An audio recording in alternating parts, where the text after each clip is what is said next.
था कि भाई आप तो फेक थ्योरीज बता रहे हो, यही सबसे बड़ी मिस्टेक है भाई। देन तुम जो भी पढ़ रहे हो that is like totally a waste of time. These are amazing, absolutely. Hey guys, welcome back to my YouTube channel. It's me Shrestha. So guys, आज की video is going to be like mistakes that I did in my science board exam. कौन सी ऐसी mistakes है जो तुम्हें नहीं करनी चाहिए, वही इस वीडियो में मैं बताने वाली हूँ। I am going to keep this video short and crisp so that तुम्हारा ज़्यादा टाइम वेस्ट ना हो, क्योंकि परसों तुम्हारा साइंस का बोर्ड एग्जाम है। इस टाइम पर तुम काफ़ी ज़्यादा डरे हुए हो। आई नो दैट, मतलब अब तक तुम्हें आदत तो हो ही गई होगी भाई बोर्ड देने की, एक बोर्ड एग्जाम दे चुके हो, सो तुम इतना तो यूज टू हो जाओगे कि भाई इतना ज़्यादा डरने की बात नहीं है। बट स्टिल भाई, जिन लोगों का साइंस एक वीक सब्जेक्ट होता है, उन्हें तो अलग ही तरह का डर लग रहा होगा। That is totally okay. Basically इस वीडियो में मैं बताने वाली हूँ कुछ ऐसी मिस्टेक्स जो कि मैंने करी थी, तुम्हें नहीं करनी चाहिए। बिकॉज ऑफकोर्स भाई मैं नहीं चाहती तुम्हारे मार्क्स कटे किसी भी ऐसी सिली मिस्टेक से, या फिर जब तुम क्लास 11th में जाओ तब तुम रिग्रेट करो। सो इसलिए मैं ऐसी वीडियोस बनाती हूँ, बिकॉज आई डोंट वांट कि तुम मेरी जगह जब मेरी तरह क्लास 11th में आ जाओगे तब तुम मेरी तरह बैठ के रिग्रेट कर रहे हो।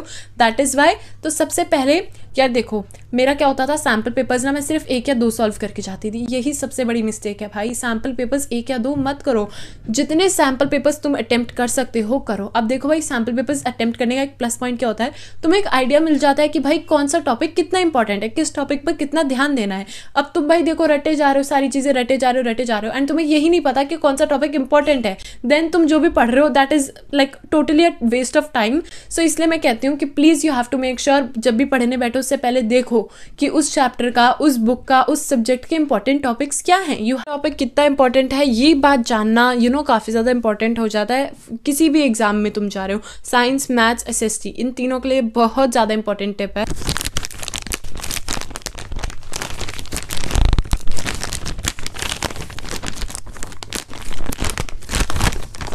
These are amazing, absolutely. So basically अब मैं लेके आई हूँ तुम्हारे लिए एकदम बढ़िया से एक exam rehearsal book. Basically these are the Oswaal exam rehearsal book. Basically इसमें जो बढ़िया पार्ट है ना, लेट मी टेल यू, जैसे कि हमारे पास ये है साइंस का क्वेश्चन पेपर। अब देखो जैसे तुम्हारे बोर्ड की आंसर शीट पे ऐसे सील लिखा हुआ होता है, ये वैसे सील्ड आई है। साथ ही साथ इसमें तुम्हें मिलता है OMR शीट। अब बेसिकली मेरे को लगता है कि यार वैसे प्री बोर्ड में तो OMR शीट को फिल करने का पूरा सब कुछ बता ही देते हैं, एंड अभी भी तुम अपना पहला बोर्ड एग्जाम देके आ गए हो, so you would have an idea कि how to fill OMR sheet. But अगर तुम्हें और एकदम से स्ट्रक्चर वाइज बैठ के पढ़ना है तो तुम ये एग्जाम रिहर्सल बुक निकाल सकते हो। उसके बाद एक सैम्पल पेपर, एक सेट उठाया एंड उसके बाद तुम OMR शीट को फिल करने लगे। मतलब ऐसा पूरा माहौल बना के, जैसा बोर्ड एग्जाम में लाइक तुम इंग्लिश एग्जाम जैसे देखे आए थे, सेम वैसा माहौल बनाना है घर पर और इन सैम्पल पेपर्स को सॉल्व करना है। फॉर श्योर ये तुम्हारी बहुत हेल्प करेंगे। तुम्हें आइडिया मिल जाएगा कि कौन से टॉपिक कितने इंपॉर्टेंट है, किस पे कितना ध्यान देना चाहिए। इससे तुम्हें काफ़ी ज़्यादा हेल्प मिलेगी। सो मैं लिंक दे दूंगी डिस्क्रिप्शन में, जाके ज़रूर खरीदना है ये book before it's late. Buy this because these are very important. ठीक है, लेट हो जाए बाद में रिग्रेट करो, उससे बढ़िया है कि अभी खरीद लो, क्योंकि ये बुक काफ़ी ज़्यादा हेल्पफुल है। And the subjects that are included that is basically science, SST, maths and English. काफ़ी ज़्यादा हेल्पफुल है ये, तुम्हें ये ज़रूर चेकआउट करना चाहिए। लिंक मेरे डिस्क्रिप्शन बॉक्स में मिल जाएगा and you can buy it from there. अब भाई अगर जैसे तुम्हें नोट्स देखने हैं फॉर साइंस, SST, तो तुम नीचे मेरे कमेंट बॉक्स में और डिस्क्रिप्शन में तुम्हें लिंक मिलेगा मेरे व्हाट्सएप चैनल का, जहाँ पे मैंने ऑलरेडी लाइक फर्स्ट मैसेज मेरा यही अपलोडेड है। मेरे सारे नोट्स जितने भी क्लास 10th के थे वो सारे उधर हैं। एंड हाँ, तुम चेक कर सकते हो, मैंने खुद बनाए थे एंड मैंने जब अब रिव्यू करती हूँ so I found them helpful. That is why I am suggesting you guys कि जाके व्हाट्सएप चैनल पर जाके देख लेना एंड मेरे को उधर फॉलो करना मत भूलना, क्योंकि उधर मैं अपनी रोज़ की अपडेट्स देती हूँ। So yes, and by the way guys, एक टिप जो काफ़ी ज़्यादा इंपॉर्टेंट रहती है साइंस के लिए, that is you have to equally spend time on all the 3 subjects. Basic चाहे बायो हो, चाहे केमिस्ट्री हो, चाहे फिजिक्स हो, तुम्हें एक चीज़ मेक श्योर करके चलनी है कि तीनों को तुम इक्वली टाइम दो। ऐसा मत करना कि तुम्हें फिजिक्स बहुत डिफिकल्ट लग रही है तो तुम फिजिक्स को ही करे जा रहे हो, केमिस्ट्री और बायो पे ध्यान नहीं दे रहे हो। बेसिकली इससे क्या होता है, हम वो 2 सब्जेक्ट्स को भूल जाते हैं, उनके टॉपिक्स को भूल जाते हैं एंड उससे हमारा काफ़ी ज़्यादा टाइम वेस्ट होता है, इतना क्योस होगा।